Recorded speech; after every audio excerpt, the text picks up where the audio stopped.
તો નારી શક્તિ વંદન અધિનિયમ બિલ પર ચર્ચા શરૂ થઈ ગઈ છે। લોકસભામાં સવારે 11 વાગ્યાથી આ ચર્ચા શરૂ થઈ ગઈ છે અને આ ચર્ચા માટે આ બિલ પર ચર્ચા માટે 7 કલાકનો સમય છે તે આપવામાં આવ્યો છે। બિલ પર કોંગ્રેસ તરફથી સોનિયા ગાંધી બોલશે, જ્યારે ભાજપ તરફથી निर्मला सीतारमण આ બિલ પર બોલશે। बाबा साहब के इस चेतावनी को भी ध्यान में ज़्यादा नहीं रखा।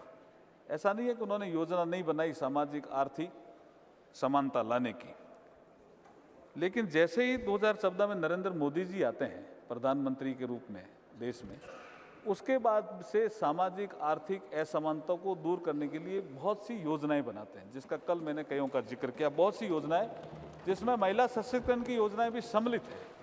अब टॉयलेट बनते हैं, महिला की गरिमा भी बढ़ती है, जो संविधान की प्रस्तावना में कहा हुआ। महिलाओं को समानता भी मिलती है, एक घर में लाइट एक घर में लाइट नहीं है, एक घर में टॉयलेट एक घर में टॉयलेट नहीं है। तो ये समानता लाने का अधिकार महिलाओं को सबसे ज़्यादा 2014 के बाद इसने स्केल भी बढ़ाया, योजनाओं में बजट भी बढ़ाया और स्पीड भी बढ़ी। इसलिए मैं ये कहना चाहता हूँ कि भारत के संविधान की प्रस्तावना में सामाजिक और आर्थिक न्याय का भी उल्लेख है और प्रतिष्ठा और अवसर की समानता का भी उल्लेख है। आज के इस बिल से महिलाओं की प्रतिष्ठा तो बढ़ेगी, अवसर की समानता भी बढ़ेगी, महिलाओं को रिप्रेजेंटेशन मिलेगा। इसके महत्वपूर्ण 4 ऐसे क्लोज हैं जिनका मैं जिक्र करना चाहूँगा कि हम जो इस बिल के माध्यम से अमेंडमेंट कर रहे हैं, इसमें 4 महत्वपूर्ण क्लोज हैं। बाकी जो चर्चा होगी उसके बाद जो विषय आएंगे उसका बाद में उत्तर देने का अवसर मिलेगा, आप देंगे तो मैं दूंगा। पहला जो क्लॉज है वो संविधान का आर्टिकल 239, उसमें हम एक 239AA जोड़ रहे हैं, जिससे नेशनल कैपिटल दिल्ली की असेंबली में महिलाओं के लिए 33% सीट का रिजर्वेशन सुनिश्चित होगा। ये it is a first amendment clause है इस बिल में, क्लॉज 2।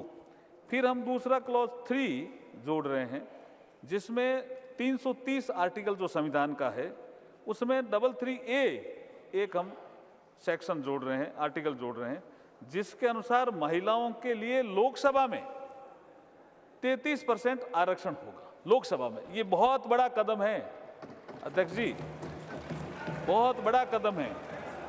और तीसरा संशोधन बिल के क्लॉज 4 के अनुसार संविधान के आर्टिकल 332 के बाद एक नया आर्टिकल 33A जोड़ा जा रहा है, जिसके अनुसार महिलाओं के लिए स्टेट लेजिस्लेटिव असेंबली में 33% सीटों का प्रावधान हम करने जा रहे हैं।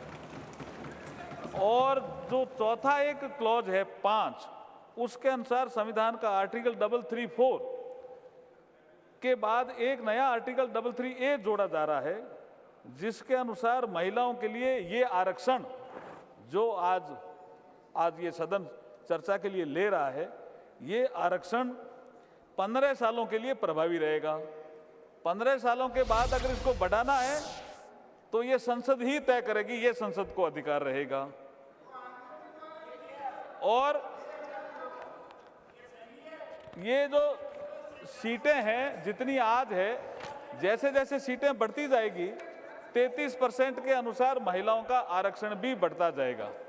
अब मैं थोड़ा सा कि काफ़ी कल भी चर्चा हुई, मैं थोड़ी हिस्ट्री देना चाहता हूं कि भारतीय जनता पार्टी ने अपने राष्ट्रीय कार्यकारिणी की बैठक जो वडोदरा में हुई, उसमें सबसे पहले संशोधन करके महिलाओं को सशक्त करें पार्टी में, इसके लिए 33% महिलाओं से पद भरे जाएंगे, ऐसा निर्णय किया।